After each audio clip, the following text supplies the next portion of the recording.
बात रामजी लाल सुमन के उस बयान की करेंगे जिस बयान के ऊपर रामजी लाल सुमन अडिग है।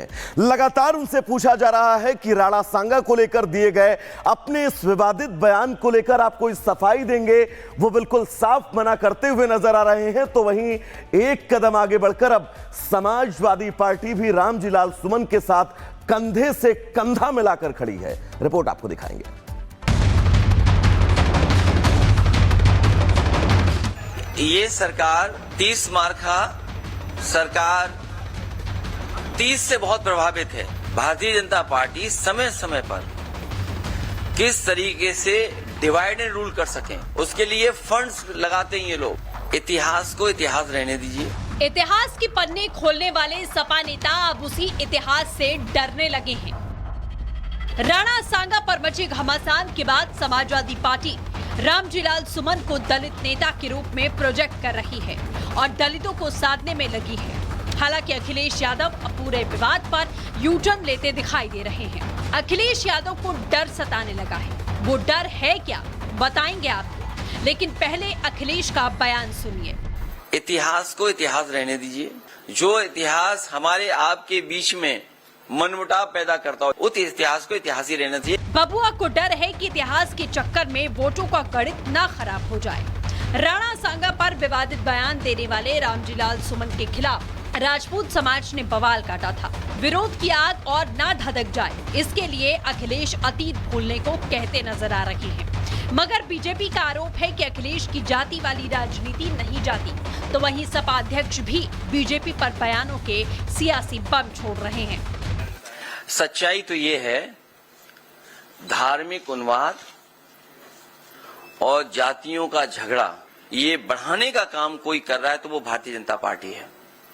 भारतीय जनता पार्टी समय समय पर किस तरीके से डिवाइड एंड रूल कर सकें उसके लिए फंड्स लगाते हैं ये लोग। जो लोग दावा कर रहे थे कि 400 पार, और अगर 400 पार हो गए होते तो सड़कों पर तलवारें और राइफलें घूम रही होती। महापुरुष राणा सांगा जी के बारे में उनके सांसद जी ने बयान दिया था, उसे वापस ले लें, विवाद खत्म हो जाता है।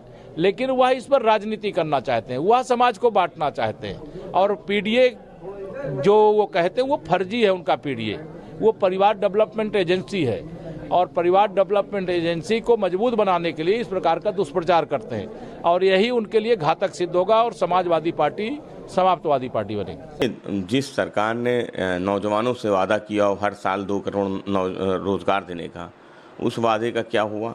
जिस सरकार ने वादा किया हो गरीबी मिटाने का, भुखमरी मिटाने का, महंगाई मिटाने का, उन वादों का क्या हुआ? इसलिए भारतीय जनता पार्टी की सरकार हर मोर्चे पे विफल सरकार है। जिनका नाम रामजी था और काम इन्होंने रावण वाला किया, तो वो जो चाहे सदन से एक्सपंज कर दिया वो, लेकिन लोगों की मानसिकता में और जो दिलो दिमाग में जो ना छप गया वो, तो उनको इंश्योर हो गया, री इंश्योर हो गया कि भाई हाँ ये पार्टी समाजवादी नहीं, वास्तव में नमाजवादी पार्टी है। नफा नुकसान देखकर अखिलेश बयानबाजी करते हैं, लेकिन अखिलेश के नेता पुरानी आदत नहीं भूल पाए। औरंगजेब फैन क्लब में सपा के पूर्व सांसद एसटी हसन शामिल हो गए हैं। हसन ने कह दिया है कि अखंड भारत तो औरंगजेब ने बनाया था। क्रूरता में तो कोई शक ही नहीं है कि क्रूर शासक थे और उन्होंने, औरंगजेब ने सिर्फ मंदिरों को ही नहीं बल्कि बहुत सी दरगाहों को भी खत्म किया था। लेकिन हर आदमी में कुछ अच्छाइयाँ होती हैं और कुछ बुराइयाँ होती हैं। ईमानदार शासक थे। अखंड भारत की जो तस्वीर है वो औरंगजेब की ही बनाई हुई है। औरंगजेब को, बाबर को अपना पूर्वज बताने वाले, अपना अब्बा जान बताने वाले निश्चित तौर पर इस तरह की बात करेंगे। ये देश किसी बाबर या अकबर ने या किसी शाहजहां या हुमायूं ने नहीं बनाया। ये देश तब से था जब मुगलों ने न संस्कृति सीखी थी न संस्कार सीखे थे। अखिलेश इस बात को बखूबी जानते हैं कि अगर जातियों में समीकरण को बांटा जाएगा तभी समाजवादी पार्टी को सियासी फायदा होगा। अब अखिलेश यादव 2027 की बिसात बिछा रहे हैं, लेकिन उनके अपने ही सियासी चाल बिगाड़ने की जुगत में है। बहरहाल आक्रांताओं के प्यार में डूबे सपा नेता चुनाव में क्या बड़ा खेल कर पाएंगे, ये तो वक्त ही बताएगा। Bureau report, Republic Bharat. बात रामजी लाल सुमन के उस बयान की करेंगे जिस बयान के ऊपर रामजी लाल सुमन अडिग है। लगातार उनसे पूछा जा रहा है कि राणा सांगा को लेकर दिए गए अपने इस विवादित बयान को लेकर आप कोई सफाई देंगे। वो बिल्कुल साफ मना करते हुए नजर आ रहे हैं। तो वहीं एक कदम आगे बढ़कर अब समाजवादी पार्टी भी रामजी लाल सुमन के साथ कंधे से कंधा मिलाकर खड़ी है। रिपोर्ट आपको दिखाएंगे।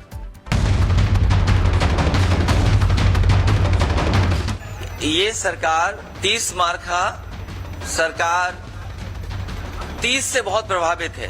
भारतीय जनता पार्टी समय समय पर किस तरीके से डिवाइड एंड रूल कर सकें, उसके लिए फंड्स लगाते हैं ये लोग। इतिहास को इतिहास रहने दीजिए। इतिहास के पन्ने खोलने वाले सपा नेता अब उसी इतिहास से डरने लगे हैं। राणा सांगा पर मचे घमासान के बाद समाजवादी पार्टी रामजी लाल सुमन को दलित नेता के रूप में प्रोजेक्ट कर रही है और दलितों को साधने में लगी है। हालांकि अखिलेश यादव पूरे विवाद पर यू टर्न लेते दिखाई दे रहे हैं। अखिलेश यादव को डर सताने लगा है। वो डर है क्या, बताएंगे आपको, लेकिन पहले अखिलेश का बयान सुनिए। इतिहास को इतिहास रहने दीजिए। जो इतिहास हमारे आपके बीच में मनमुटाव पैदा करता हो, उस इतिहास को इतिहास ही रहना चाहिए। बबुआ को डर है कि इतिहास के चक्कर में वोटों का गणित ना खराब हो जाए। राणा सांगा पर विवादित बयान देने वाले रामजी लाल सुमन के खिलाफ राजपूत समाज ने बवाल काटा था। विरोध की आग और ना धधक जाए, इसके लिए अखिलेश अतीत भूलने को कहते नजर आ रहे हैं। मगर बीजेपी का आरोप है कि अखिलेश की जाति वाली राजनीति नहीं जाती, तो वहीं सपा अध्यक्ष भी बीजेपी पर बयानों के सियासी बम छोड़ रहे हैं। सच्चाई तो ये है, धार्मिक उन्माद और जातियों का झगड़ा ये बढ़ाने का काम कोई कर रहा है तो वो भारतीय जनता पार्टी है।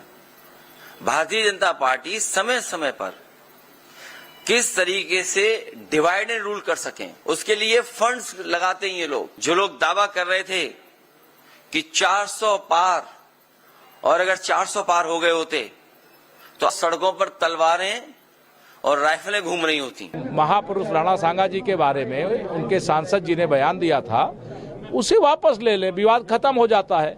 लेकिन वह इस पर राजनीति करना चाहते हैं, वह समाज को बांटना चाहते हैं। और पीडीए जो वो कहते हैं वो फर्जी है। उनका पीडीए वो परिवार डेवलपमेंट एजेंसी है और परिवार डेवलपमेंट एजेंसी को मजबूत बनाने के लिए इस प्रकार का दुष्प्रचार करते हैं और यही उनके लिए घातक सिद्ध होगा और समाजवादी पार्टी समाप्तवादी पार्टी बनेगी। जिस सरकार ने नौजवानों से वादा किया हर साल 2 करोड़ रोजगार देने का, उस वादे का क्या हुआ? जिस सरकार ने वादा किया हो गरीबी मिटाने का, भुखमरी मिटाने का, महंगाई मिटाने का, उन वादों का क्या हुआ? इसलिए भारतीय जनता पार्टी की सरकार हर मोर्चे पे विफल सरकार है। जिनका नाम रामजी था और काम इन्होंने रावण वाला किया, तो वो जो चाहे सदन से एक्सपंज कर दिया वो, लेकिन लोगों की मानसिकता में और जो दिलो दिमाग में जो ना छप गया वो, तो उनको इंश्योर हो गया, री इंश्योर हो गया कि भाई हाँ, ये पार्टी समाजवादी नहीं, वास्तव में नमाजवादी पार्टी है।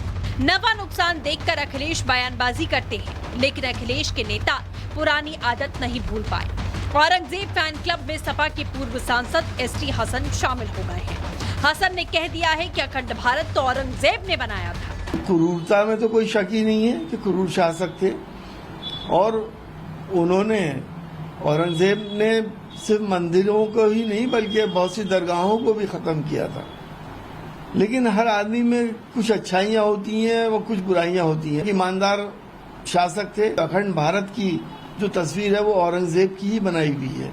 औरंगजेब को, बाबर को अपना पूर्वज बताने वाले, अपना अब्बा जान बताने वाले निश्चित तौर पर इस तरह की बात करेंगे। ये देश किसी बाबर या अकबर ने या किसी शाहजहां या हुमायूं ने नहीं बनाया। ये देश तब से था जब मुगलों ने न संस्कृति सीखी थी, न संस्कार सीखे थे।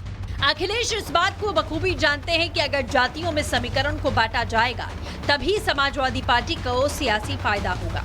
अब अखिलेश यादव 2027 की बिसात बिछा रहे हैं, लेकिन उनके अपने ही सियासी चाल बिगाड़ने की जुगत में है। बहरहाल आक्रांताओं के प्यार में डूबे सपा नेता चुनाव में क्या बड़ा खेल कर पाएंगे, ये तो वक्त ही बताएगा। Bureau report, Republic Bharat.